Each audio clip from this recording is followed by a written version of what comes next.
కోర్టులు బెయిల్ మంజూరు చేసినా కూడా అంబటి రాంబాబు గారిని విడుదల కానీయకుండా మళ్ళీ మళ్ళీ వెతికి ఏదైనా పాత కేసులేమున్నాయని బయటకు తీసి, వాటి మీద కూడా పీటీ వారెంట్ తీసుకొని తనను బయటకు రానీయకుండా మళ్ళీ జైల్లోనే పెట్టినటువంటి ఈ ప్రభుత్వ ఆలోచన గనక చూస్తే ఫస్ట్ అనిపించేది ఒకటే. అరే! వీళ్ళేమైనా శాశ్వతంగా అధికారంలోకి ఉండే విధంగా ఏదైనా అల్గారిథం ఏమైనా రాసుకొని పెట్టుకున్నారా అనేది ఫస్ట్ ప్రశ్న.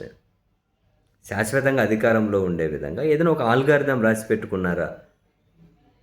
సెకండు, అదే అంటే ఈ అల్గారిథం రాసి పెట్టుకున్నారని చెప్పి ఎందుకు అనిపించింది? ఇంత కక్షపూరితంగా బహిరంగంగా కనిపిస్తూ ఉంది ఇది కక్ష అని. ఇంత కక్షపూరితంగా జైల్లో పెడుతున్నారని జనానికి కూడా అర్థమవుతూ ఉంది. మరి ప్రజాస్వామ్యంలో ఇంత కక్ష సాధించుకుంటూ ముందుకెళ్తే ఎవరికైనా అనుమానం వస్తుంది. అని ప్రత్యేక అల్గారిథం ఏమైనా ఉందా? శాశ్వతంగా అధికారంలో వీళ్ళే ఉంటాము అని.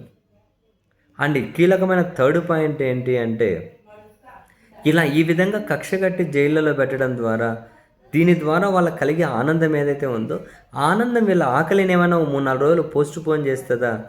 సో అంటే అది మితంగా తింటే ఆకలి కాకుండా ఉంటే, అంటే అట్లా తక్కువ తిని ఆకలి కాకుండా ఇట్లా కనుక మెయింటైన్ చేయగలిగితే ఎక్కువ ఆయుష్ ఉంటుంది అంటారు కదా జనరల్గా. అలాగని తినకుండా ఉండకండి, అది వేరే విషయం. కానీ అంటే వీళ్ళ ఆకలిని ఏమైనా 3-4 రోజులు పోస్ట్ పోన్ చేస్తుందా?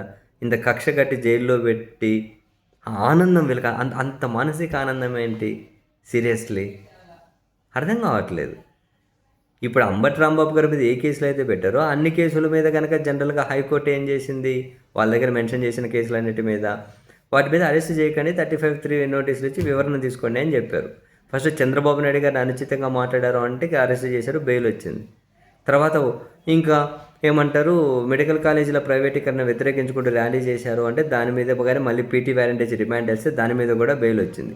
ఈరోజు సాయంత్రమే విడుదలవుతారు అనుకుంటే, ఎప్పుడో 3 ఏళ్ల కిందట సంక్రాంతి సందర్భంగా ఆయన ఏదో ఆమె కార్యక్రమాలు చేశారు, ఏవో టికెట్లు అమ్ముకున్నారు, ఏదో ఇటువంటి కార్యక్రమం అని చెప్పి అదేదో అప్పుడు కేసు పెట్టారంటే ఇప్పుడు మళ్ళీ 3 సంక్రాంతులు అయిపోయినాయి.